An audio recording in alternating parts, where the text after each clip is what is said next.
नमस्कार जय जगन्नाथ आपण मानक मो चैनल मम स्नेहा को आपण मानक बहुत बहुत स्वागत। आज बनैबा मिलेट हलवा। मु मिलेट रे आगरो आपण मानक भी मो वीडियो रे देखैतली पोड़ पिठा। आज मिलेट रे हलवा बनै देखेबी। चलंतु देखिए तार रेसिपी। मिलेट देह पाए बहुत भलो, तेणु मिलेट रे उपमा हलवा पोड़ पिठा विभिन्न प्रकार भी करिकी खाई परिवे। चलंतु आज मिलेट रे हलवा रेसिपी देखिए। तो मिलेट रे हलवा बनाया मुझे मोटे कड़े नहीं जाइए। कड़े उपर गोटे चामच घी नहीं जाइए। घी को भल भाव कि समय मेल्ट कर नेला ये जो ड्राई फ्रुट्स रे नहीं काजू नट्स एंड किसमिस नहीं तो एक भल भाव गोटे फ्राए करे। जस्ट हल्का ब्राउन हवा पर्यंत फ्राए करेंगे, बेसी पोड़ी देवेनी। पोड़ी देले यार टेस्ट बहुत ही खराब आसी था। तो ये देखिए भल भाव फ्राए हो जाए। गोटे प्लेट रे बाहर कर नवा। तो ये बाहर कर सारापर मुझे मिलेट रे जो नहीं मिलेट रे हलवा बनाया तो मुझे कड़ाई गोटे चामच घी आड कर जो मिलेट नहीं मुझे ये भल भाव पकई गोटे डीप फ्राए करने जमी भल भाव भाजी ने ब्राउन ब्राउनिश कलर हवा पर्यंत टे भल भाव भाजी ने। तो ये देखिपे हल्का हल्की पूरा भाजी हो गलानी। Brown colour आसीगला। तो ये 2 ग्लास क्षीर आड कर नौचे। आपण क्वांटिटी अनुसार आप क्षीर आड कर ने।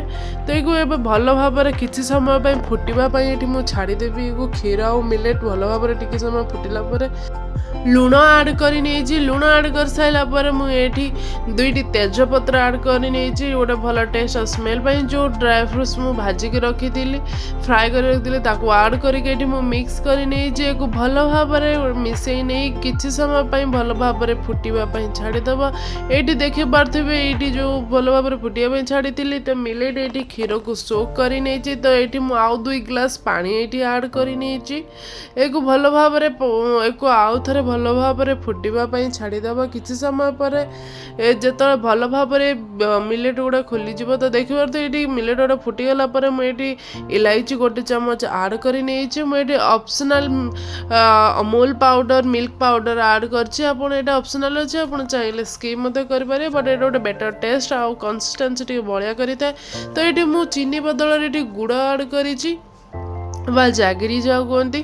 तो आप चाहिए चीनी आड करेंगे बट आप चाहिए गुड़ मत आड करेंगे। गोटे भल ब्राउनिश कलर दे था सहित आप घर किसी डायबिटिक पेसेंट अच्छा सुगर लेवल जो हाई रोचे आप तो चीनी बदल आप गुड़ आड करेंगे। यह आप हेल्थ में बहुत ही भल। तो ये भल भाव फुटापी छाड़ी ना जपन ये भल भाव से पानी को सोक कर तो देखिए तो ये भल भाव आमर पूरा मिलेट हलवा बनिक प्रस्तुत अच्छी। बहुत ही सहज और हेल्थी टेस्टी रेसिपी आपणकर बनिक प्रस्तुत। या मुझे ऑप्शनल अच्छी गोटे चामच घी आड कर टे टेस्ट और भल स्मेल आप चाहिए को स्किप करें। तो एक भल भाव मिक्स कर किसी समय मुझे छाड़देवी ढांकी 2 ରୁ 3 मिनट। तो 2 ରୁ 3 मिनट पर ये देखिपारे मुझे काढ़ी आनी गैस उपरू के भल भाव के सुंदर देखा के टेस्टी और डेलीशियस देखा। आप प्लेट रे सर्व कर सर्व करके एंजॉय करूँ। आपको जदि मोर रेसिपी भल लगी मो चैनल को लाइक शेयर सब्सक्राइब करूँ। एथर आप ब्रेकफास्ट रे या फिर इवनिंग टाइम रे आप चाहिए बन कि घर एंजॉय करेंगे।